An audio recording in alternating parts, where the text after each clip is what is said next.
survivor, cheating death in the wilderness. A spy master, skilled in the arts of deception. Marriage and war were key to his advancement, yet he secretly loved another woman and lost more battles than he won. He is America's first president, George Washington. Recent discoveries are shedding new light on this legendary figure, yielding startling facts about the original founding father.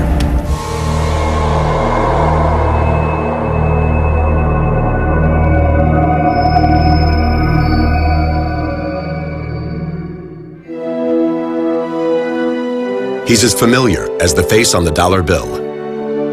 George Washington, war hero, president, the father of his country. Most everyone knows this great man, or thinks they do. But we're continuing to learn that much of what we thought is fact is actually fiction.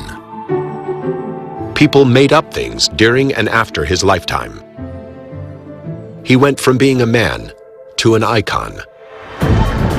Today, archaeologists, anthropologists, and historians are uncovering new clues about the real George Washington.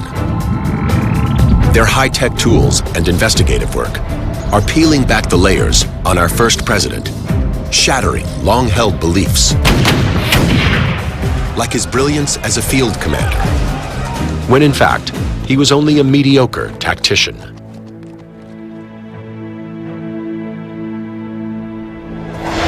His legendary honesty,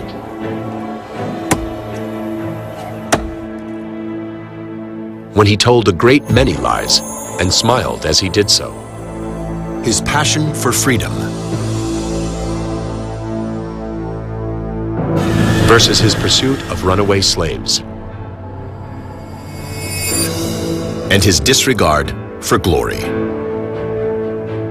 when ambition ruled his early years.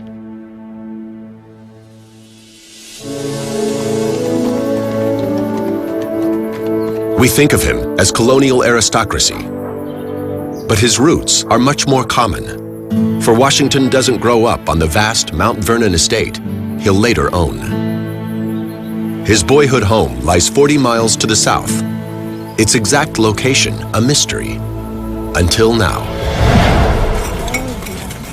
It looks to me like it's probably from the chimney, but higher up, like above a stone base. Fredericksburg, Virginia. A team of archaeologists, funded by the National Geographic Society, have discovered the forgotten remains of George Washington's childhood home. A little to your left. We're at 9 on the dot. They're combing the site for clues about his early years, hoping to set the record straight on his legendary youth. A deep mythology centers on this landscape. And only now do archaeologists have something tangible to work with. The team has unearthed 2 cellars, along with a collection of incredible artifacts.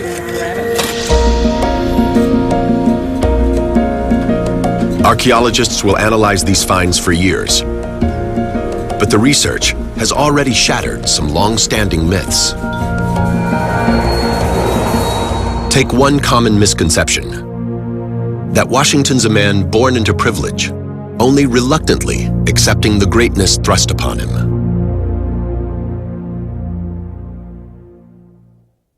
Most think that Washington is born into the very top echelons of Virginia gentry. But that's not the case. In reality, he starts out neither wealthy nor modest, but as an ambitious youth, faced with tragedies he must struggle to overcome.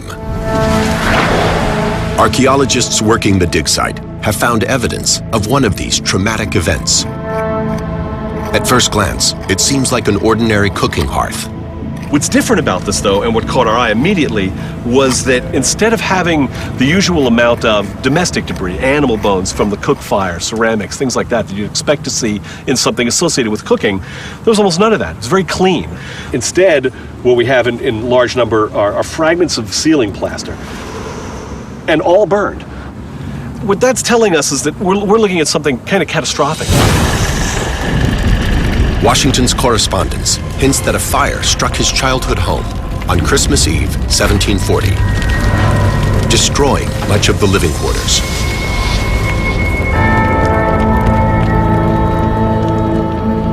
He's only 8 years old, and life has already dealt him a severe blow.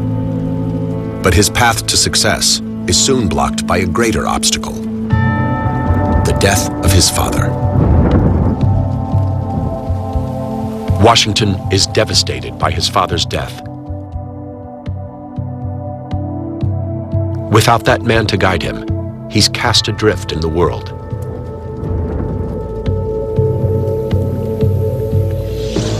There's no longer any financial support, nor the prospect of an English education, the type that people of his standing in society would expect.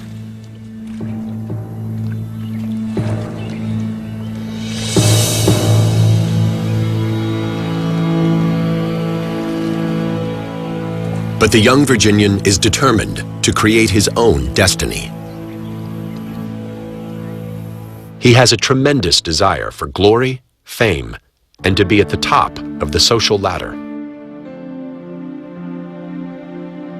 His great skill is to cover this ambition by appearing at all times exceedingly modest.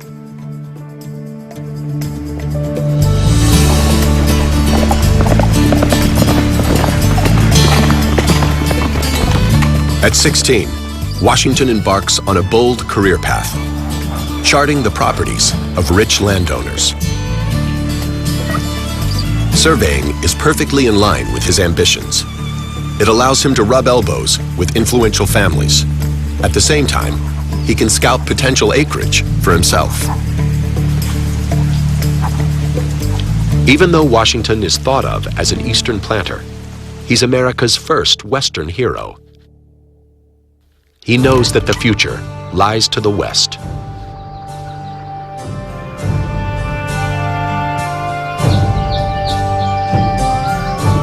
Mastering the frontier will give his resume a critical boost. But on the brink of the French and Indian War, he remains dangerously naive. His ambition blinds him to the frontier's perils, and the risks he takes there will almost cost him his life. Autumn, 1753. Both England and France are eyeing unclaimed wilderness to the west. The British Governor Dinwiddie of Virginia needs a messenger to deliver a warning to French forces moving into the Ohio Valley. At 21, Washington has just joined the Virginia militia, and despite his inexperience, can't resist the opportunity to impress his English superiors. He claims to have great knowledge of the frontier, knowledge that in many cases is greatly exaggerated. But it convinces the governor to commission him with the job.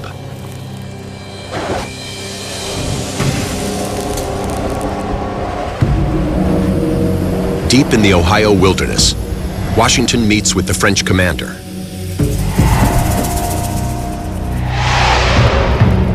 He delivers the governor's message and is eager to return with the French response. But here, his inexperience and youthful recklessness catch up with him.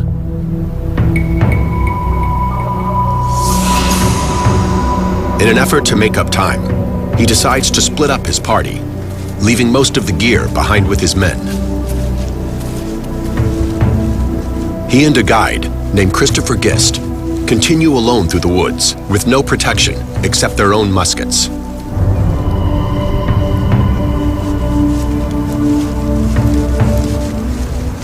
They pass a village with the ominous name of Murdering Town. Here, an Indian emerges and offers to guide them through the wilderness.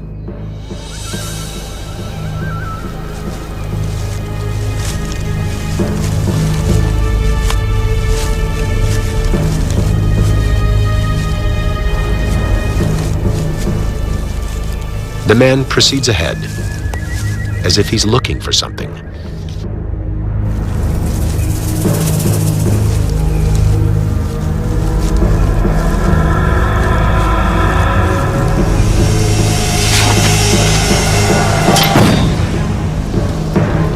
He doesn't hit anybody, but Washington is stunned. He doesn't know what to do. Gist reacts immediately and is about to blow his head off, but Washington makes him stop. Washington fears killing the man could spark hostilities between the British and Indians, so he lets him go. He immediately regrets the decision. Washington starts thinking, well, maybe I shouldn't have let him go after all, because now he's going to go get his friends. So Washington and Gist head off through the woods, going as fast as they can. They reach the banks of the Allegheny River and decide to build a raft. But it is poorly constructed, and the water treacherous. They hit some chunks of ice. Washington's off balance. He tumbles into the raging river. But Gist grabs hold of him, saving his life. The two men crawl onto a tiny island in the center of the river and hunker down for the night. But the miserable conditions prove an unexpected blessing. The next morning, the two men woke and saw that through the night it had become so cold that the Allegheny had frozen over, and they're able to walk across it. Washington's journal of the entire trip is published and it's distributed throughout the state of Virginia. This journal is the first in a long line of heroic embellishments. It downplays his mistakes and is carefully crafted to bolster his reputation. And for the first time in his life, he gets a little bit of fame. But to truly rise in society, Washington will need more than fame or military success. He'll need connections. And the ambitious young officer will prove adept at gaining them.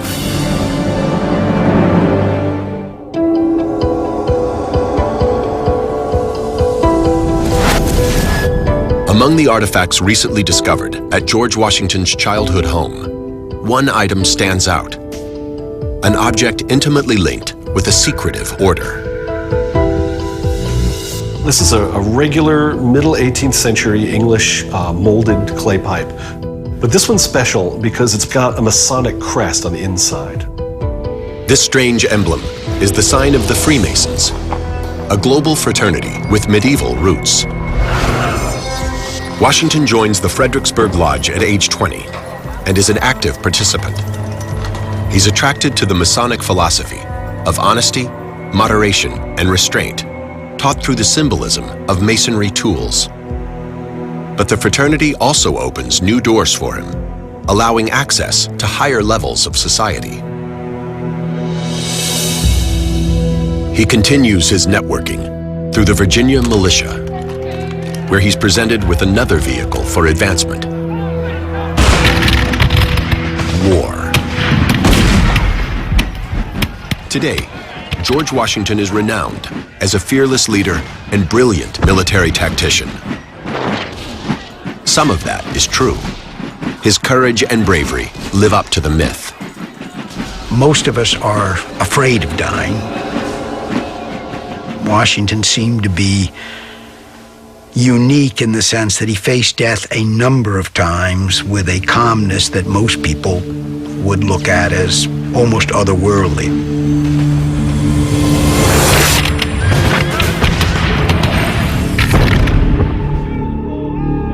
One battle from the French and Indian War will cement his courageous reputation.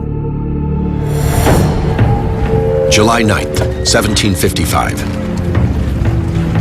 Washington is a 23-year-old soldier fighting alongside British regulars against French and Indian forces. He accompanies an English advance guard when suddenly they're attacked from the trees.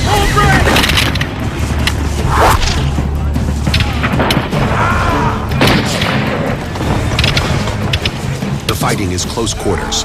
Gunsmoke obscures their vision. Bullets fly from every direction.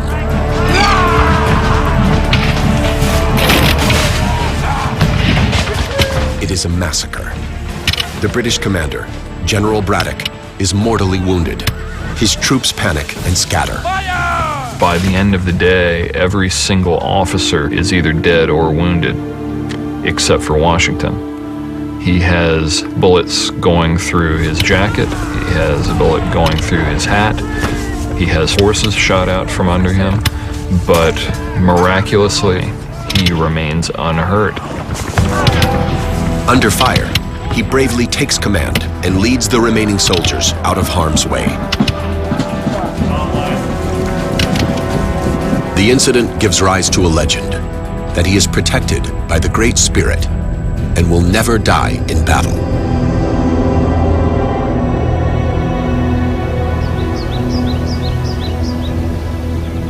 During this period, Washington also embarks on another type of conquest, the courtship of his future wife.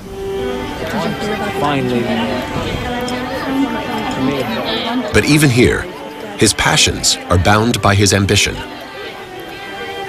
Although his marriage to Martha is told as one of the great American love stories, more than love fuels their relationship. At 26, Washington knows that marrying a rich widow will give him access to her estate. This means more land, slaves, and opportunity. And Martha Custis is one of the wealthiest widows in all of Virginia.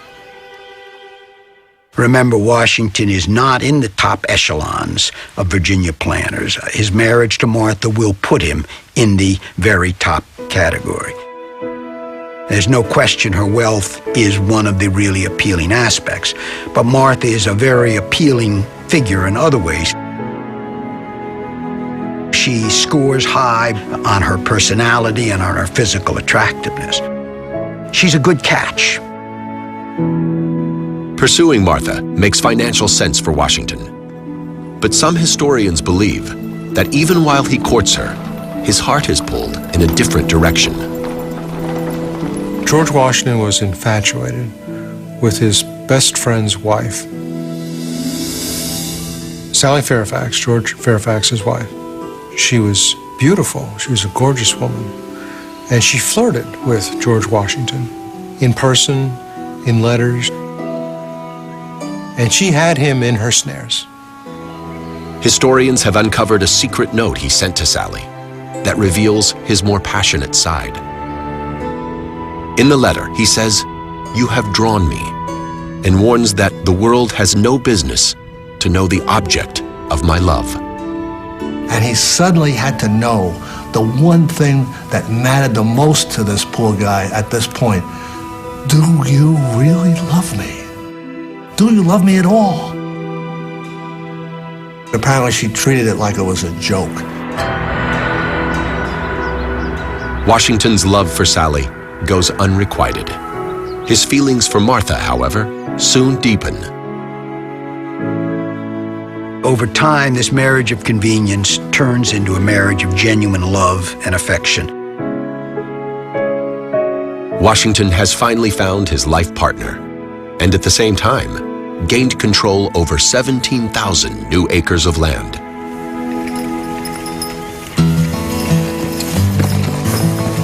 His life as a farmer is often painted in idyllic terms. But in reality, Washington faces a fierce struggle to free himself from rising debt. At his boyhood home, archaeologists have found artifacts that demonstrate part of the problem. I have here a piece of an 18th century stoneware beer mug. And this one's nice because it's got the seal of George III, the king who was in power during the American Revolution. It says GR on it. Even though this is the king that ultimately he would remove from the colonies, Washington, like many Virginians, prided himself on his ability to purchase the finest English goods and worked very hard to fill his home with as many of them as he could get a hold of. To pay for all those English imports, Washington grows tobacco for the English market. But the system unfairly favors the English merchant. Through his 30s and 40s, he was in debt a great deal. The tobacco industry was manipulated, controlled by London merchants, and he spent much of his life trying to escape from being indebted. Washington had inherited his Mount Vernon plantation upon the death of his brother Lawrence. And with his marriage to Martha, he becomes one of the largest property owners in all of Virginia. But more land only means more debt. Luckily, he sees a way out of this tobacco trap by switching to wheat, experimenting with fertilizers, crop rotation, and other new farming techniques. Washington saves his family from crushing debt. The lessons he learns here on the farm will later help him during the darkest days of the Revolution.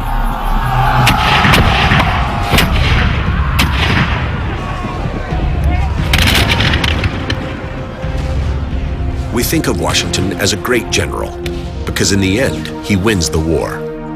But in the field, Washington is often outmatched by the highly schooled British commanders. Washington was only a mediocre tactician. And in fact, the British were much better at managing troops in the field than he was. So he ends up losing quite a lot of battles. When he does win, it's often due to British overconfidence. And sometimes it's because of his experience, not as a field commander, but as a farmer.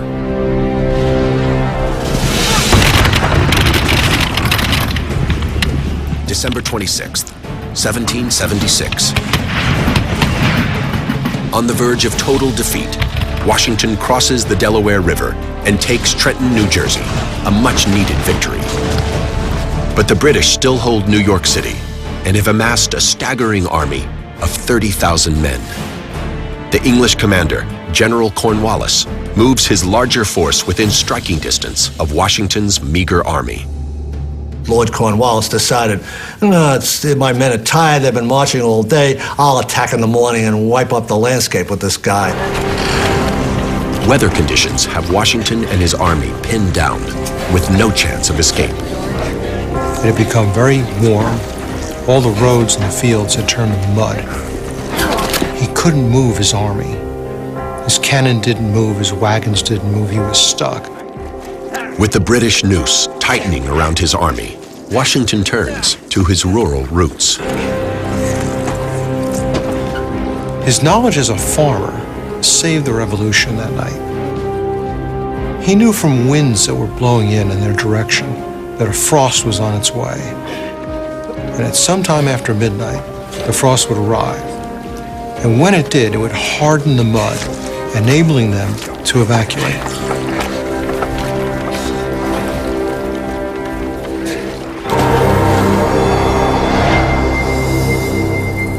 Just as he predicted, a drop in temperature freezes the muddy roads. To complete his escape, he then prepares a decoy. Washington had guys up there in the hills building campfires every 40 or 50 feet. And it gave the impression that they were all there for the night just waiting for this attack. Meanwhile, he withdrew just about every man and they marched in the other direction, completely unknown to the British. During the early morning hours, the bulk of Washington's army marches over frozen back roads into Princeton, slipping right past the noses of the British Army. Cornwallis's entire army attacked at 8 a.m. to find nobody. They were gone. The army had made its way all the way to Princeton and attacked the other half of Cornwallis's army there, startling them and achieving another great victory. Not only did he defeat them, but he made them look stupid. And this reversed the whole revolution in New Jersey, just like that. But this is not the only time that Washington tricks the British. In fact, his remarkable skills of deception contradict his most famous childhood legend.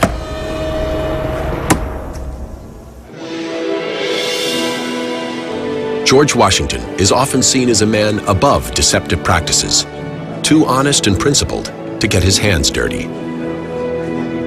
But when faced with long odds and high stakes, he reveals a surprising craftiness. George Washington is actually a master of trickery and deception. This duplicity flies in the face of a childhood legend. We all know the myth of the cherry tree, in which he said, "I cannot tell a lie, I cut it down." During the Revolutionary War, he was the most consummate liar that we've ever had. We call this intelligence. Despite his dignified image, Washington doesn't mind engaging in the dirty business of espionage. In fact, it thrills him. Washington was a natural spy master. He really enjoyed ciphers and invisible inks and basically all manner of the dark arts. He is particularly adept at deceiving the British with disinformation. Morristown, New Jersey, 1777.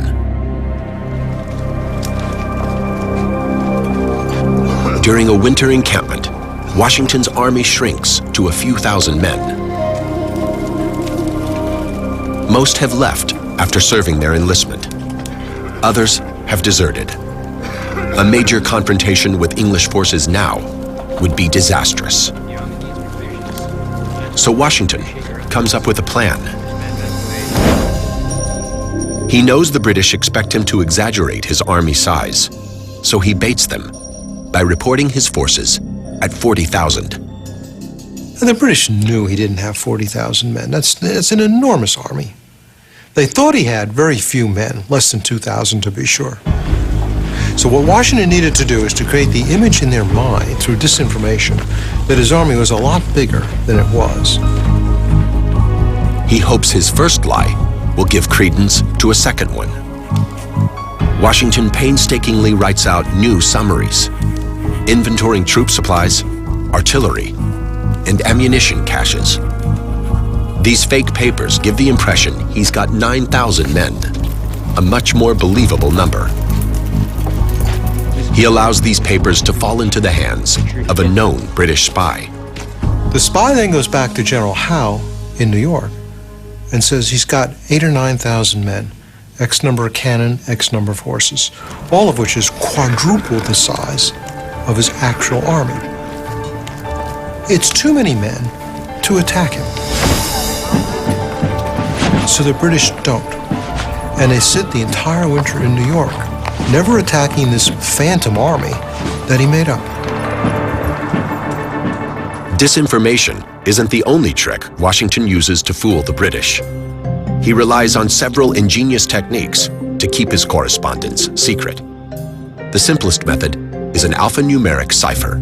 And here we have an original code dictionary dating from the Revolution, in which a word is replaced by a number.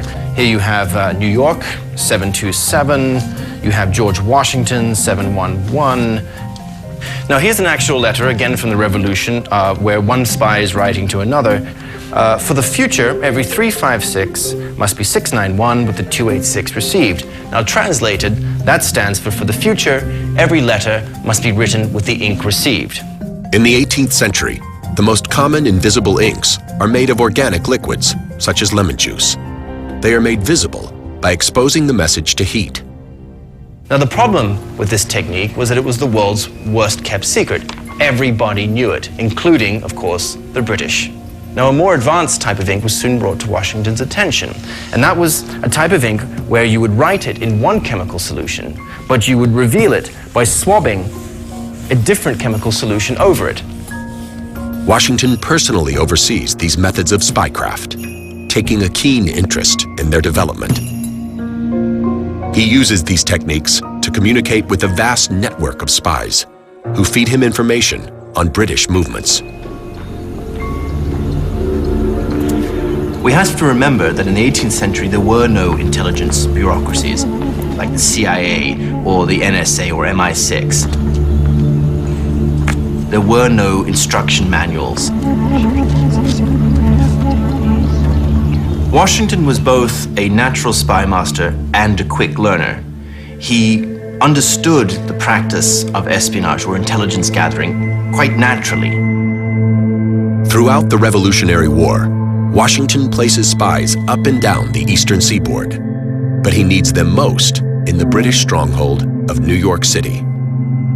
After the British takeover in 1776, the city is locked down, its borders secured. Washington desperately needed eyes and ears on the ground as soon as he possibly could. The situation was so bad that for a long time he didn't even know the names of the senior British commanders. He needed to have agents in place. So Washington establishes the Culper Spy Ring in New York City, named after a county he surveyed in his youth.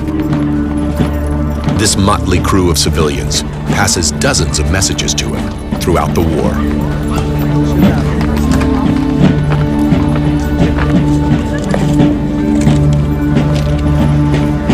But they're not his only source of intelligence.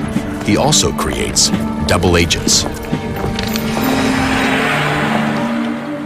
December 1776.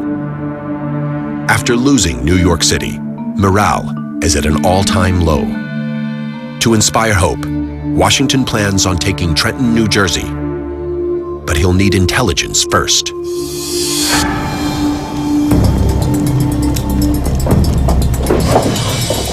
On the eve of the attack, he orders a farmer named John Honeyman arrested. They dragged him across the river and into Washington's headquarters. And Honeyman was plunked in a chair in front of his desk, and Washington excoriated him as a vicious turncoat, a loyalist. And then he says, "Clear the room." He tells his guards that he means to interrogate the prisoner alone. Some believe he uses this opportunity to debrief the man, obtaining crucial information on the enemy.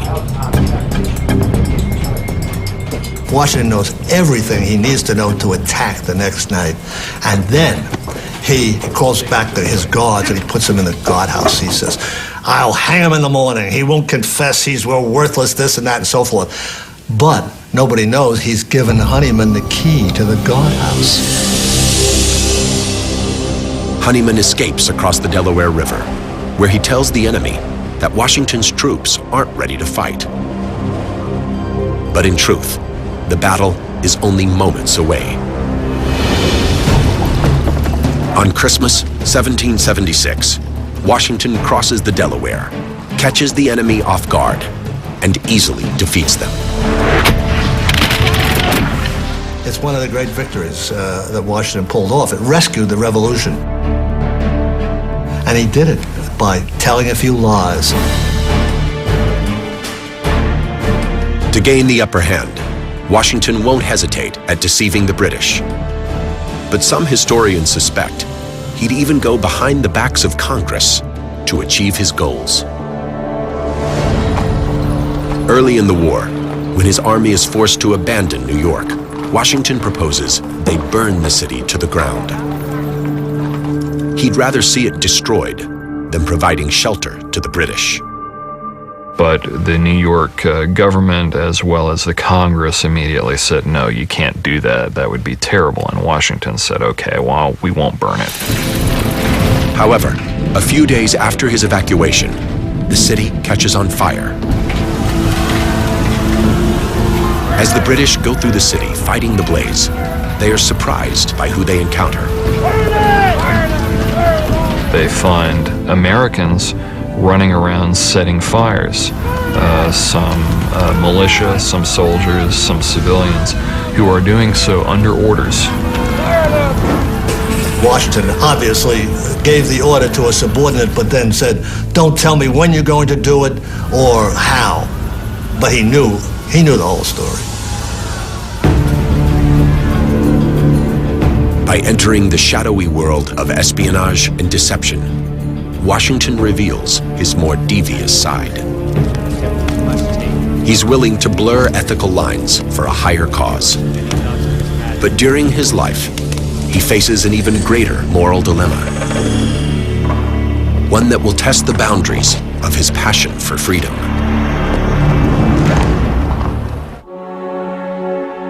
George Washington has long been painted as an idealist. A man who fought for freedom and liberty. His moral strength has rarely been questioned. But archaeologists have unearthed reminders that this freedom did not apply to all. These are cowrie shells.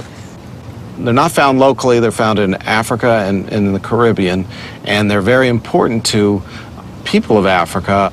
Some of them are used for money, some of them are used for jewelry. These shells, found at Washington's childhood home, were likely brought here by slaves. They're a reminder of how much his livelihood depended on their labor. Washington was around slavery his entire life. He becomes an actual slave owner at age 11 when his father dies.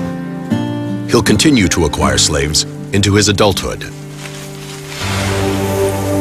At the height of its production, his Mount Vernon estate staffs over 300 enslaved workers in both his house and fields.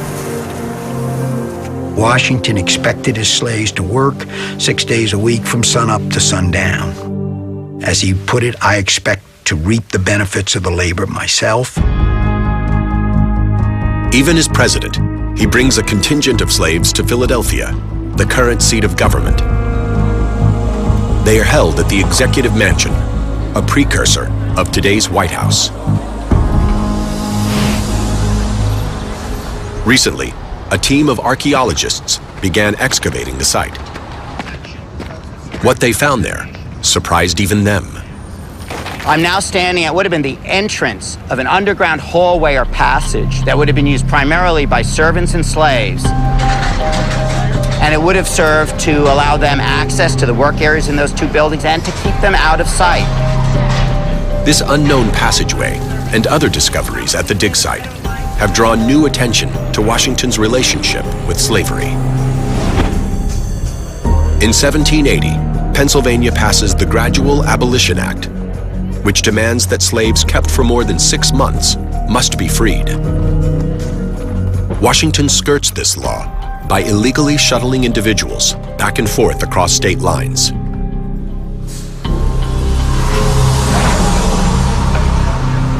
Understanding that I'm between the National Constitution Center, the Liberty Bell Pavilion, and Independence Hall, I think of the irony that is in American history.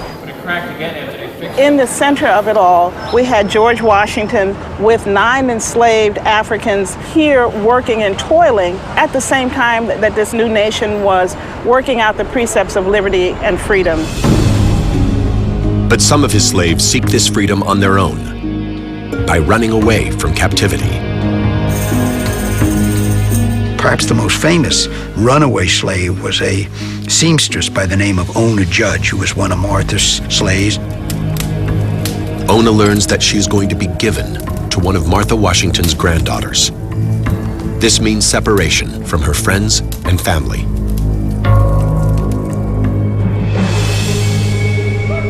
The specter of being sold is one of the most agonizing and traumatic moments within the life of any enslaved person. Philadelphia, 1796. While George Washington dines at the presidential mansion, Ona Judge slips unnoticed into the streets. She's planned her escape carefully, and she has help. There's a very well-oiled machine in Philadelphia around the escape of slavery. Don't worry. We made all the arrangements. It's all right. She'll need all the allies she can get. Washington will soon learn of her whereabouts in the North and devise a plan to covertly kidnap her. He writes letters to get her back with the understanding we don't want to make a big thing about this. It has to be done secretively because he knew it'd be very embarrassing. But Ona learns of the kidnapping plot and begins the unprecedented move of negotiating with the president. She states that I will return, but you may not enslave my children. And Washington is furious. He doesn't negotiate with slaves. And she doesn't come back. Rather than risk embarrassment, Washington drops his kidnapping plans. And Ona never sees her family again.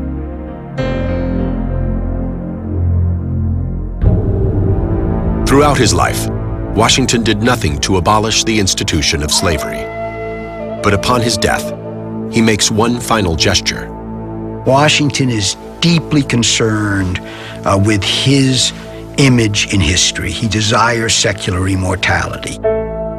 He wants to be on the right side of history, and he knows a slaveholder is on the wrong side.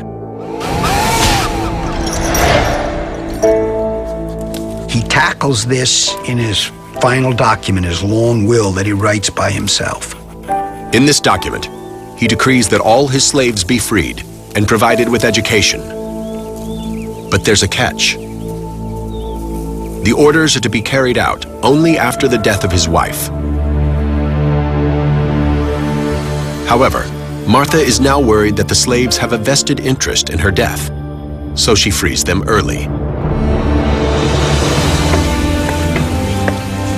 Washington's relationship with slavery is a complex one. Its impact can be felt in every aspect of his life, including a grisly connection to his famous false teeth. George Washington's face is plastered everywhere, from the dollar bill to used car ads. Yet these depictions are highly romanticized. His true appearance has remained a mystery until now. Modern technology is finally exploring what he looked like in life, and even the details surrounding his death. Washington's most well-known physical trait is his false teeth. Despite his best efforts, he loses all but one tooth by the time he's sworn in as president.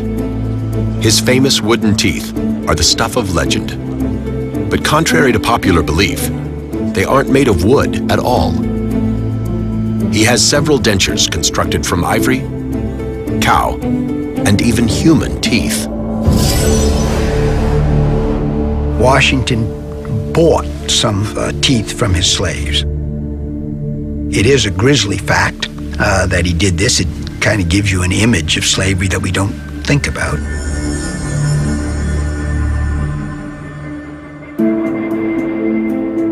But more than Washington's teeth are obscured by myth. Over the years, painters exaggerate and embellish every feature on his face. So a team of specialists in anthropology, computer imaging, and historical research has assembled at Mount Vernon to reconstruct his true features. One of the first things that I learned when embarking on this project was that I would not have access to Washington's bones, which was kind of tough for a bone person. But I did have the next best thing. The team has access to the most accurate bust of Washington ever created. A sculpture that depicts him at 53. To ensure realism, the artist Jean Houdon used a plaster life mask for reference. Washington told Houdon not to make the statue larger than life, as most people of fame wanted, and therefore I felt that I had some fairly accurate dimensions of the individual himself. Team members from Arizona State University use laser scanners to create a digital version of the bust. With a 3D model of Washington at 53, they are now presented with an ambitious task: to reconstruct his youthful face. Washington's dental history makes this difficult. When you lose teeth, you lose the bone in which the teeth are anchored. And over time, you lose enough bone that the shapes of the jaws change. And this is what happened to George Washington's face. In order to accurately portray a younger Washington, the team needs to reconstruct his youthful jawline. This is accomplished using a healthy jaw from another skeleton, digitally molded with Washington's own dentures. With a restored mouth and chin, the team continues to lower his age by adding fat and reducing cartilage. The final result is the most forensically accurate depiction of Washington ever achieved. For the first time ever, we get a glimpse of him at the ages of 57, 45, and even 19.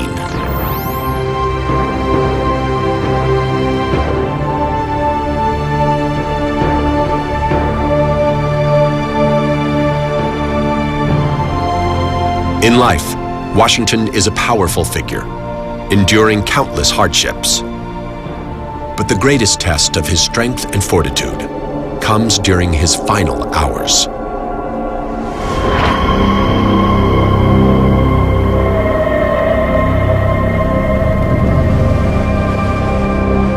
A winter storm overtakes Washington while he's out riding his Mount Vernon estate. He retires to his bedroom with a sore throat. As his airways begin to close, doctors are summoned to his bedside. But their treatment only makes the situation worse.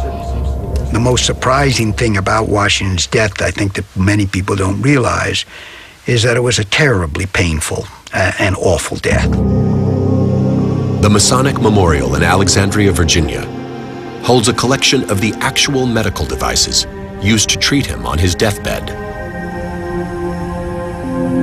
Bleeding was the most common medical procedure done during this time period. It was a part of the consideration that the body was a lot like a set of scales, and any sickness or illness of the body felt that the body was out of its proper balance. To restore balance, 18th century doctors commonly bled their patients using a device called a scarifier. This is the actual tool that was used to bleed Washington by placing on the neck, cocked back, and the trigger would be pulled and the blades would come out and lacerate the skin, get the blood flowing. Experts believe Washington suffered from epiglottitis, a closing of the throat. Instead of helping, the loss of blood sent his body into shock.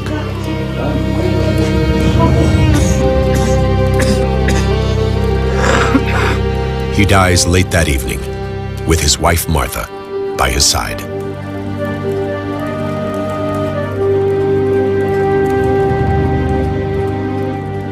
When they could do no more and Washington had breathed his last, one of the doctors went to this clock that was sitting on the bedside table and stopped the clock at 10:20, which is when Washington breathed his last. After his death, the realities of Washington's life become obscured by folklore. Legend replaces fact, and countless biographers seek to romanticize his life and personality. But in canonizing Washington, many believe they do disservice to the man behind the myth. I think one of the saddest parts of what's happened with the mythologizing of Washington is that to most Americans, he's something of a bore. Flaws and all, this is a man of passion and ambition who has a lot to say even to our own day. Those things have been really lost behind the figure on the dollar bill. That is the worst image of Washington that has ever been constructed. He looks like an old fuddy-duddy. And if we had any brains, we would take another painting of Washington, like one by Charles Wilson Peale. There's the Washington that won the war, this tall, tough guy with this tiny little smile playing on his lips and a very, very direct look in his eye. Washington and those who have filtered his life may have succeeded too well. His personality has been lost behind an iconic veneer. Only now, after more than 2 centuries, can we see him as he truly was. A flawed leader who overcame childhood tragedy, youthful recklessness, and lost love to achieve lasting greatness. This is the real George Washington, the founding father we hardly knew.